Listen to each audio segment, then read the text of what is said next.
Class आज हम लोग बात करेंगे द लॉ ऑफ मैट्रिक्स। यहाँ पे बेसिकली हमारे पास थ्री टाइप्स ऑफ लॉज आते हैं। The first one is commutative law, the second one is associative law and the third one is distributive law. तो यहाँ पे सिर्फ और सिर्फ हम दो लॉज की डिस्कशन करेंगे क्योंकि the third one has two basic operation, the multiplication and addition. उसके लिए मैं एक सेपरेट इसका पार्ट टू क्रिएट कर दूंगा which will be helpful for you कि आप लोग हर एक स्टेप को कैसे कैसे अप्लाई करना है।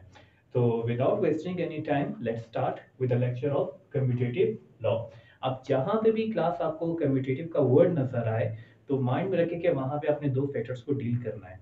ठीक है, तो यहाँ पे भी हम दो फैक्टर को ही डील करेंगे जैसे कि ए एंड बी। अब इस लॉ में होता क्या है, इस लॉ में ये है कि अगर आप दो फैक्टर की जगह को चेंज कर दें और फिर उसके बाद उसके ऊपर ऑपरेशन अप्लाई करें तो कहते हैं कि क्या वाकई में वही आंसर मिलेगा जो हमें इस साइड पे मिला था, या विदाउट चेंजिंग देयर प्लेसेस क्या वही मुझे आंसर नजर आएगा। तो ये चीज हमने यहाँ पे चेक करनी है ऑन टू फैक्टर्स। तो स्टार्ट करते हैं with the form of commutative that a plus b should be equal to b plus a। तो यहाँ पे इसको साबित करने के लिए मैंने एक एग्जांपल ले लिया है कि a is equal to 2 4 5 1, b is equal to 1 3 4 6। ये दो एग्जांपल्स हमने लिए हैं मैट्रिक्स की, और एडिशन का रूल पहले से मैंने आपको गाइड किया था कि अगर आपने एडिशन करना है तो एक चीज अपने माइंड में रखें, the order should be same. जो ए का ऑर्डर है वही बी का ऑर्डर होना चाहिए, तब एडिशन पॉसिबल है, वरना otherwise addition is not possible. तो यहाँ पे हमने क्या चीज फाइंड करनी है कि हमने ए और बी को पहले प्लस करना है, फिर उसी चीज को हमने शिफ्ट कर देना है, जगह चेंज करनी है कि बी को पहले रखना है ए को बाद में। तो क्या वाकई हमारा वही आंसर आएगा जो हमें यहाँ पे मिला था। तो यहाँ पे हमने इसके लिए दो सेक्टर बना लिए, एक तरफ मैंने लेफ्ट हैंड साइड की हेडिंग दी है, दूसरी तरफ राइट हैंड साइड की। कि इस जगह को हम अलहदा सॉल्व करेंगे और इस जगह को अलहदा, और एट द एंड हमने चेक करना है क्या हमारा आंसर सेम आता है कि नहीं। So start with left hand side. a plus B के लिए हमें क्या करना है, पहले हमने a की मैट्रिक्स लिखनी है, उसके बाद b की मैट्रिक्स लिखनी है, और मेक श्योर जब आप प्लस करो तो आपने प्लस करते हुए सबसे पहला जो नंबर है वो a का लिखना है, और जिसका सेकंड नंबर जिसके साथ प्लस करे वो b का हो। जैसे कि ये 2 जो है ये प्लस होगा 1 के साथ, तो इसका ऑर्डर इस तरीके से नजर आना चाहिए कि पहला नंबर जो है वो किसका है, ए का, और जो दूसरा नंबर है वो किसका है, बी का। फिर उसी के बाद 4 किसके साथ प्लस होगा, 3 के साथ। सेम 5 किसके साथ प्लस होगा, 4 के साथ, एंड देन 1 चला जाएगा 6 के बाद। तो ऑर्डर जो है वो यहाँ पे भी वैसा ही होना चाहिए जिस तरह का ऑर्डर उसने रखा हुआ है। इट मींस ए को पहले रखना है और बी को बाद में रखना है। उसके बाद आपने क्या करना है, इसको ऐड करना है, जैसे 2 plus 1 3, 4 plus 3 7, 5 plus 4 9 and 1 plus 6 7। ये तो हमारा आंसर आ गया लेफ्ट हैंड साइड का। अब मूव करते हैं राइट हैंड साइड पे, लेकिन इस दफा हमने जगह चेंज कर देनी है, इसमें b को पहले रखना है और a को बाद में। तो यहाँ पे b पहले है a बाद में है, तो एडिशन करते हुए भी यही माइंड में रखना है कि पहला नंबर b का हो और दूसरा नंबर a का हो। क्लियर।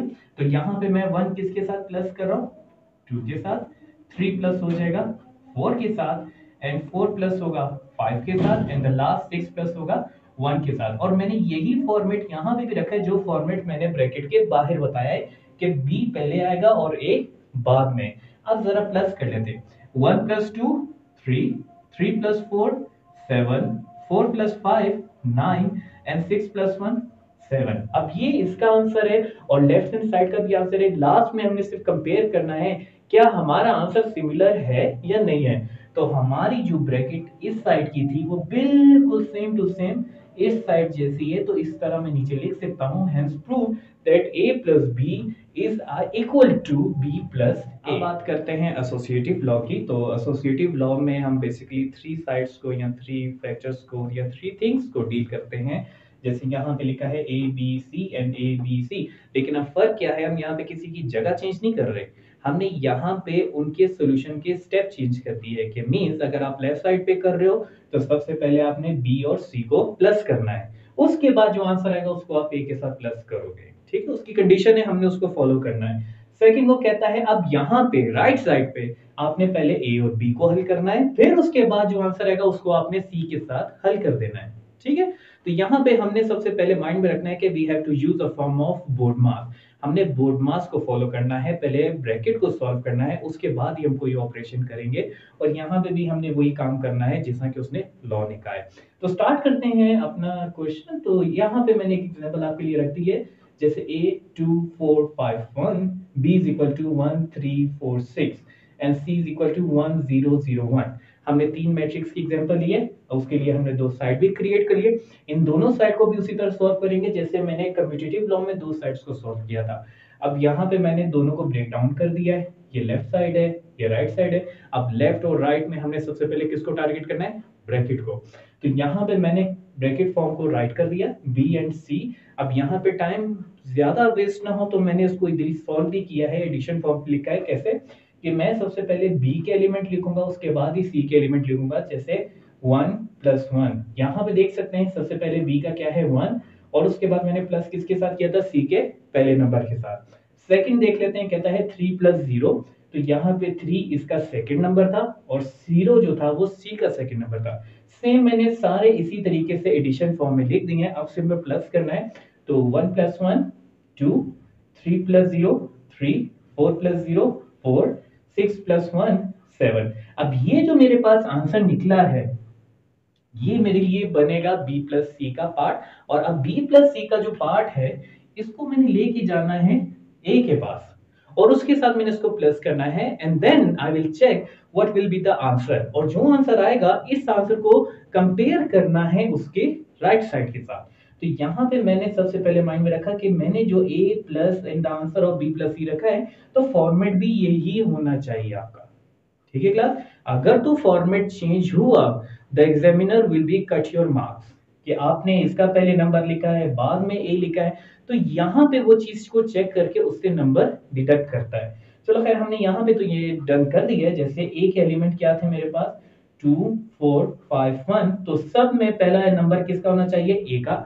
जैसे 2 4 5 1 और सेम उसके बाद आंसर हो b + c, मैंने सेम उसी तरह उसका आंसर लिख दिया b + c जो अभी हमने निकाला था। अब सिंपल प्लस करना है, 2 + 2 4, 4 + 3 7 and 5 + 4 9 and the last one is 1 + 7 8। खैर हमारे यहाँ तक आंसर आ गया ये। अब इस आंसर को कंपेयर किसके साथ कर रहे हैं, उसके राइट साइड की तरफ। अब राइट साइड में भी सेम वही फॉर्मेट है, लेकिन इस दफा हमने प्लस किसको करना है, ए और बी को। यहाँ पे चेक कर सकते हैं, यहाँ पे ए और बी की ही बात करें कि इसको पहले प्लस करना है, उसके बाद जो आंसर है उसको आप सी के पास ले जाओगे। तो यहाँ पे मैंने ए बी को सेम उसी फॉर्मेट में प्लस किया जिस फॉर्मेट में मैंने इसे किया था कि पहला नंबर ए का होगा, दूसरा नंबर बी का होगा। इसको प्लस करके मेरे पास क्या कौन सी मैट्रिक्स बन रही है, 3 7 9 7। क्लियर है क्लास। अब इस आंसर को मैं उठाऊंगा, किधर लेके जाऊंगा, सी के पास। जैसे इस ब्रैकेट का आंसर ए के पास रहता तो इस ब्रैकेट का आंसर अब सी के पास जाएगा। और फॉर्मेट भी फिर यही रखना है कि जो आंसर है वो पहले आए और उसके बाद जो नेक्स्ट नंबर होगा जिसका प्लस करो वो सी का नंबर हो। तो यहाँ पे आप चेक कर सकते हो सारा पहला नंबर कौन सा है, 3 7 9 7, और वो किसके थे, ए प्लस बी के, और उसके तमाम सेकंड नंबर किसके हैं, सी वाले।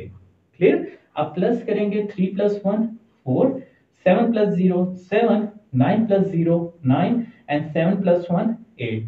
अब ये मेरे पास आंसर किसका था, राइट साइड का। लास्ट में क्या करना है, I have to compare the answer of right side and the left side. अगर तो आंसर में सिमिलर था तो मैं लिख दूंगा hence prove that left side is equal to right side, और यहाँ पे भी मेरे पास वही चीज है।